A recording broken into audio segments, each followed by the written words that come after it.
collectors, and welcome to Long's Toys. Today we are taking a look at the Beast Weaponizer 2-pack of Arcee and Cheetor from the Transformers Rise of the Beast Alliance line from Hasbro.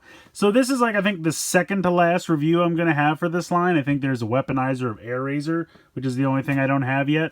And I'm kind of bummed, I gotta be honest. I had a good time with this line, kind of sorry to see it go, but there's only so many characters in the movie, although we didn't really get many Terracons. I mean, they still could have done a Battle Trap, they still could have done a Nightbird. I don't think they will, I think the ship has sailed, but that would have been cool. But yeah, so we have Arcee here, comes packaged with Cheetor. Now we have had Cheetor as a separate Weaponizer, which I'll do a comparison of later on. This is like a slight repaint here. So it would have been nice to get something new, but I get it, you know, especially towards the end of the line, but would have been nice to get a new Weaponizer. Had a lot of fun with the Weaponizers.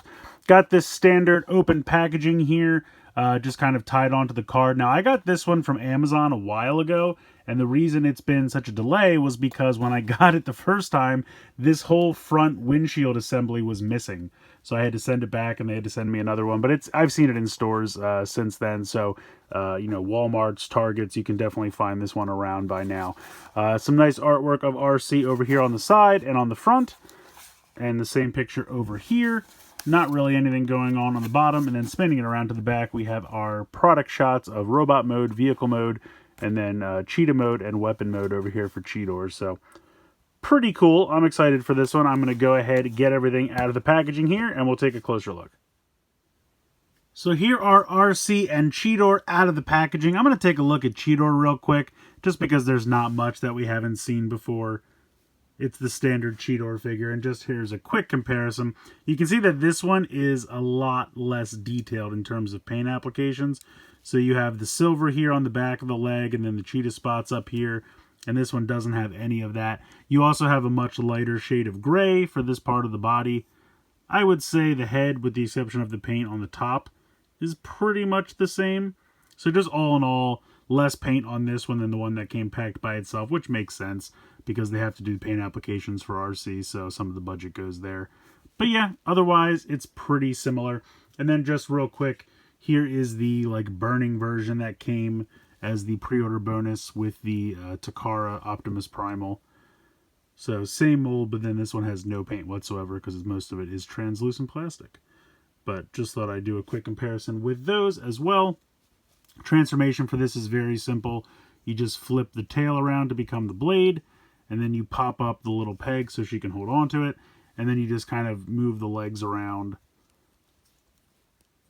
and situate this like so, and then you have your bladed weapon. And I guess I should have gone over articulation. You have ball joints in each of the legs, and then you have a little ball joint here for the front paws. No articulation in the back paws. But yeah, that's pretty much it. I mean, again, we've seen it before, so not really that exciting, but it's a cool little weapon. So if we want, we can mount it on the side of the bike. You can peg it into what will become her forearms. So if for some reason you wanted to have that on the side of the bike, now it is going to make it incredibly side heavy. Although I guess if we took both of them, maybe that would balance each other out. Let me flip this around real quick. Move this up like so. And then put this one on the other side. Now again, they're not going to match completely, but go ahead, and the arms have come unpegged. So we'll move this.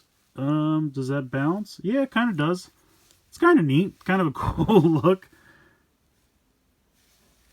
And I guess technically, can we? No, because then the pegs would move. I was going to say if we could move the blade out to the side, so you could kind of, you know, clip somebody while she's driving, but it's not going to work, unfortunately.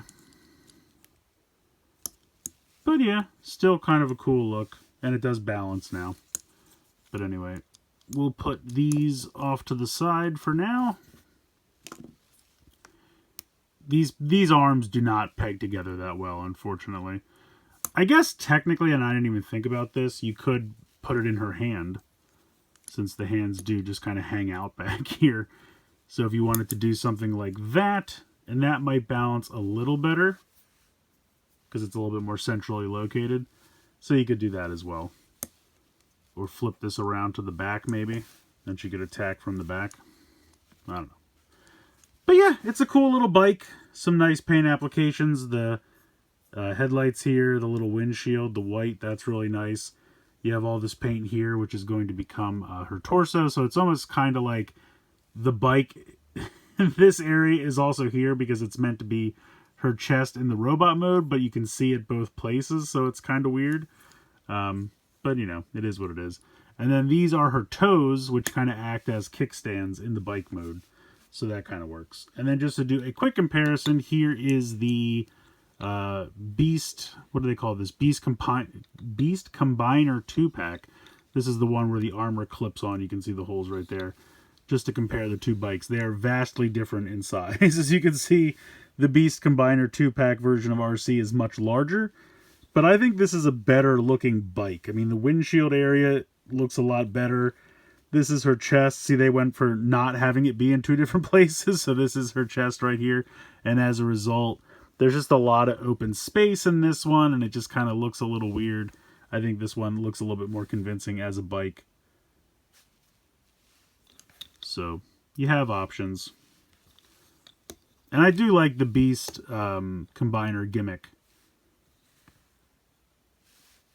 But vastly different molds, as you can see. I just don't think this one's as successful. This one looks more like a normal motorcycle. But yeah. Transformation is very simple. You're going to start by pulling. These are going to be the legs here. Here is the hip ball joint.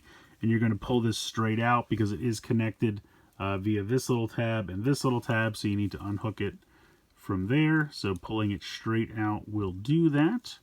Sometimes it's a little finicky. There we go. So pull that out to the side. Then you're going to take the wheel here and split this in half. And this can be a little difficult, and it's kind of awkward to put it back together as well, but it can be done. So once we split that, then we can kind of rotate the whole shoulder assembly down, and that will give us room to push the head forward. Then you're going to come over here, and this whole section is going to flip back like so. And then you can just kind of straighten out the legs by rotating them around, and then you're just going to extend the legs at the knee. So rotate, let me zoom out slightly. Rotate the hip around, and then extend the leg down like so. And then you're going to want to bring this down, and the two shoulders will clip into the side like so. And then you're just going to want to rotate at the elbow ball joint. Rotate that around 180. And that's pretty much it. Let me adjust this once again. And honestly, this is a pretty good Arcee figure, I have to say. It's really not bad. Nice paint applications here on the chest. I think the head sculpt looks good. Really nicely done. You have a swivel for the neck. You can kind of move it front to back a little bit, but that's really from transforming it. So it's not really like a ball joint or anything. It's just a mushroom peg. So it really just swivels side to side. You have a ball joint here in the shoulder, ball joint in the elbow. You can rotate the wrists. So if you want to hide them a little better in the vehicle mode, you can certainly do that. You have a ball joint down here in the hip. Kick pretty far out to the side. Decently forward. Again, you're going to run into all this kibble here on the back. And then you just kind of have like this weird bend in the knee. So I think she has, yeah, you can get pretty good range of motion. I would say a little over 90 there. But then you also kind of have this secondary knee. So I guess technically if you wanted to utilize that, you could. Just kind of have to find a pose that makes it look somewhat natural. And then there's nothing in the ankles. That's all one solid piece down there, as you can see. But yeah, stands pretty well. Let me zoom out here again, and then I will give her her Cheetor accessory. So you can either pop this into the hand, like so, or if you really wanted, you could pop them into the forearm. And then if you wanted to utilize both of them, you could give her some crazy Wolverine-like claws. Or blades, I guess.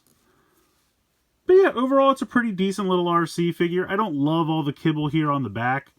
All of the wheels are here on the back, as you can see, as well as the windshield piece just kind of hanging out down here. And that's about as far up as it goes. So it does limit articulation in the hips backwards at least. But not too bad. Pretty cool looking little robot mode here. And she can stand well enough even with both of these attached, even though they add considerable weight. So we'll move that to the side. But yeah, all in all, pretty fun little robot mode. Here she is with the Beast Combiner 2-pack robot mode of Arcee, just so you can see them side by side. I think this one's a little bit more successful. This one is very red, and it's a much larger figure. Now, because of the way the armor has to combine, she's got all of the wheels down here in the legs, which I do kind of like more so than having them on the back, but it's not too bad. But I do really like the look of this one overall. Like I said, this one's very red with a little bit of the white painted on in strategic spots, whereas this is a nice blend of the two colors. And I think overall this is a little bit more faithful to what she actually looked like in the movie in terms of like the color distribution. The other thing is that this one has no elbows whatsoever, but then it does kind of have like this cool abdomen joint. So there are trade-offs. This one also has the neck on a ball joint, so you have a little bit more range of motion there. They both have pretty good head sculpts. I think it's funnier that this one's head is a little bit larger than this one, even though this seems to feel like a bigger figure. So I think they're both pretty good, but like I said, I feel like this one's a little bit closer to the movie appearance. But, you know, depending on what you want to do, I think they're both a lot of fun. Plus, this one can combine armor on it, which is always a good time. So, you know, I think there's a reason to have both. Like I said, I've been really enjoying the Beast Alliance line because, you know, these figures, they can still utilize these weaponizers. So you can kind of both have the same kind of weaponry, or they can share the weapons or any of that kind of stuff. So it's a lot of cross-compatibility, and I've just been having a lot of fun with it. I'll be sad to see it go. But yeah, this is a pretty good entry. I like this a lot. Overall, I'm pretty happy with this Arcee. I think it's a fun transformation. Robot mode's pretty good. Really nice articulation. I like the Cheetor Weaponizer, although I do wish that it was someone different, just because I feel like they made about 4 or 5 of these things and they've just been kind of slightly painting them differently or using a slightly different shade of plastic of the same color and putting them out again. So I do kind of wish that we got a little bit more variety, I should say. But I think it's still a fun figure. I do really like the robot mode. Not super crazy about all the kibble on the back, but it's mostly out of the way and doesn't really affect the articulation too much. And it's just a nice representation of Arcee. I feel like she looks pretty faithful to the movie appearance. I like the paint applications. I think she looks good. Yeah, I think this is a fun little figure. I mean, for somewhere in the area of like $12 to $15, I definitely think it's worth checking out. I had a great time with the Beast Alliance. I'm really sad to see it go. I love the idea of, you know, the weaponizers and the armor kind of being in the same universe and having just about both for every character, the main Autobots, and even Optimus Primal kind of had a representation in both lines. So, you know, some versions have been better than others, but I think this one's pretty solid. Let me know what you guys think in the comments below. Please like, share, and subscribe. Hope you guys enjoyed the video, and as always, thanks so much for watching.